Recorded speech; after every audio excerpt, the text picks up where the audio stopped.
To access your Trends dashboard, you're going to navigate to your live location, select Reporting, Reporting Dashboards, Trends. Anywhere in ChiroHD where you see the word beta, that is simply meaning that this is a new feature that is being tested out. So you can expect some changes and updates as we work on the feature.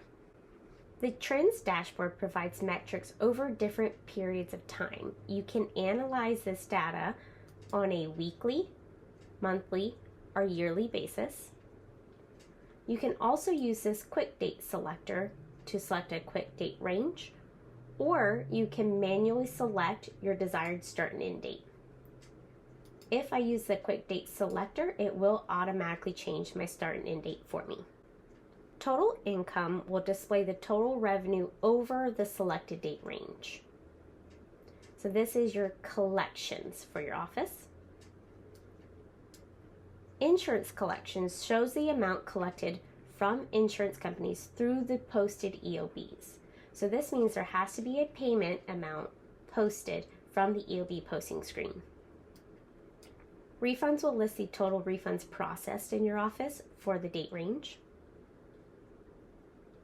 Here's where I want to take a second to break down a major update in ChiroHD in terms of how we track certain statistics.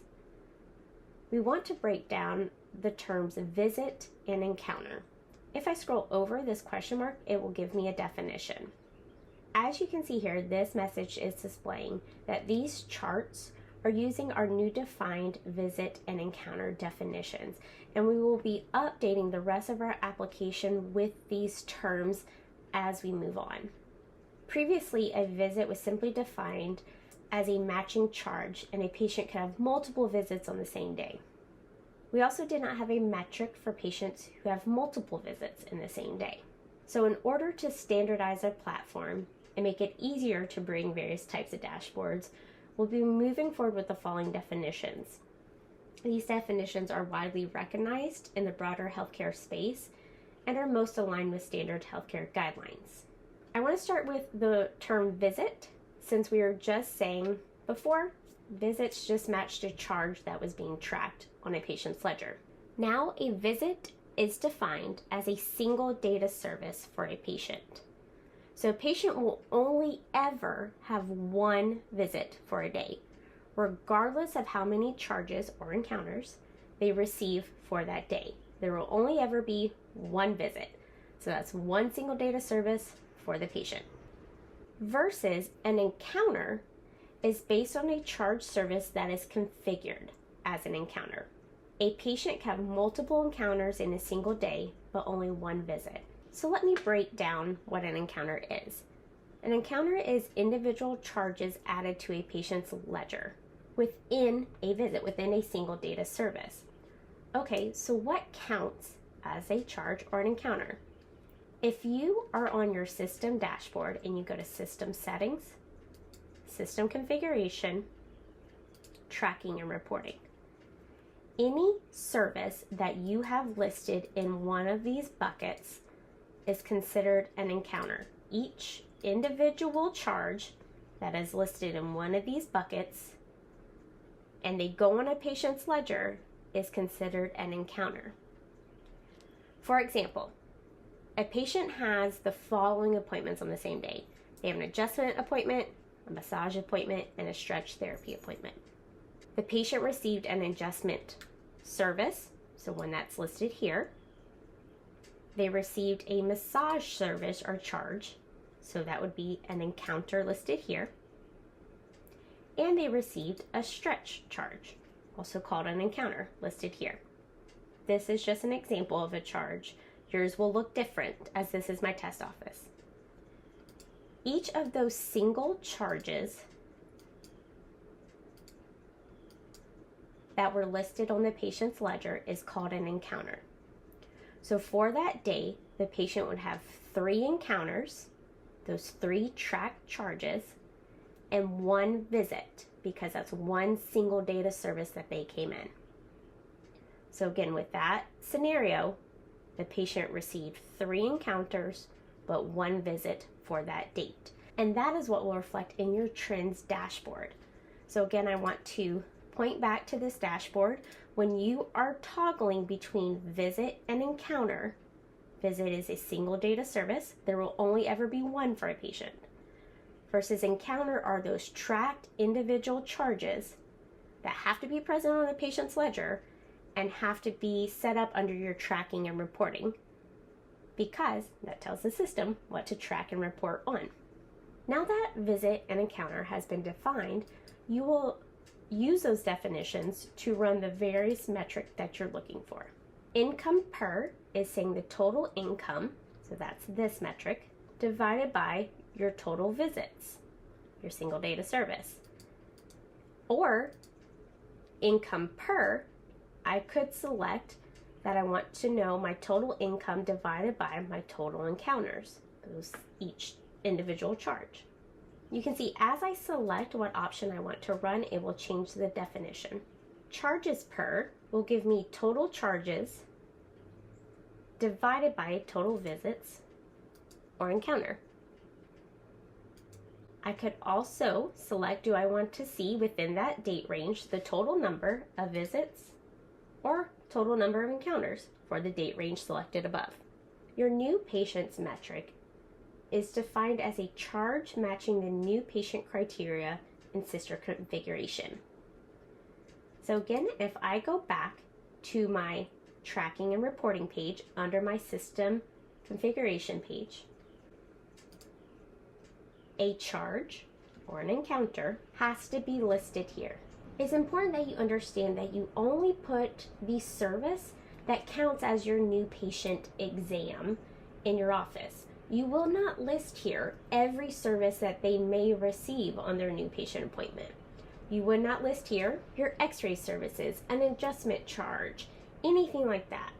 Even though they may receive those charges on a new patient appointment, you only want to list here that single service that counts as a new patient exam, because every service that is listed will count as a new patient towards your metrics. So if I have listed here my new patient exam, the x-ray charges, let's just use those as an example, then that will essentially double or triple up, or even more, my metrics, because I'm saying each of those charges, the new patient and each x-ray, counts as a single individual new patient.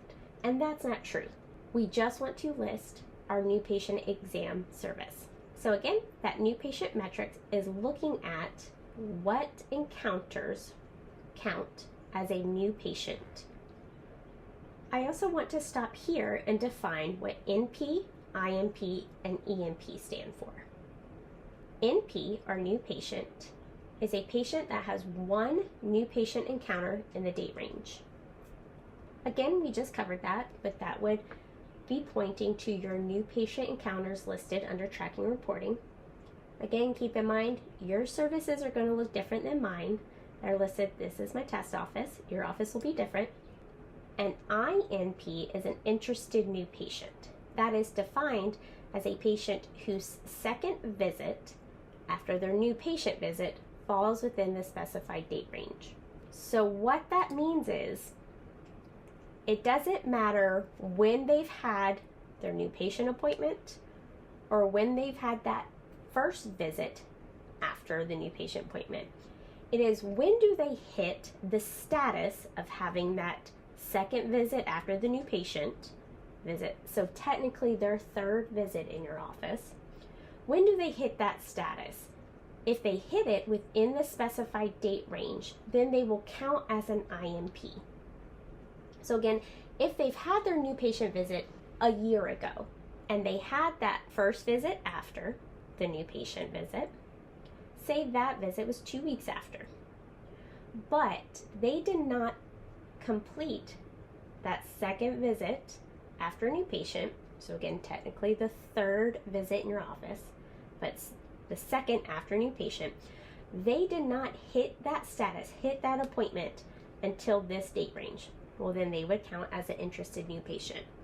It is not defined that they have to reach all of those criteria in the date range. So it's not saying within this date range they need to have their new patient appointment, the first visit after and the second visit after.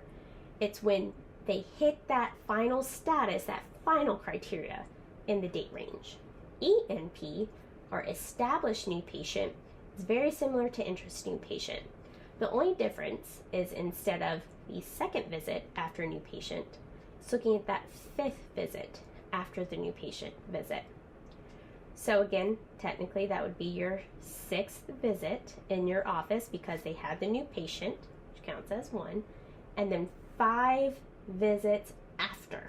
Again, it's when they've hit that fifth visit in this date range, will they count as that statistic. So these are simply here to show you the difference in commitment levels maybe in your patients. So who is a new patient? Who is interested? Who came in a couple of times? But then who can we consider to be established? Who has shown a track record of coming 6 times to your office technically. This does not calculate converted or what you consider converted or what you consider committed to care. We are going by these standard definitions, and that's all these will track. So again, it's not based on what you consider maybe converted to care, committed to care, but it's simply showing who's a new patient, who's an interested new patient, and who's an established new patient.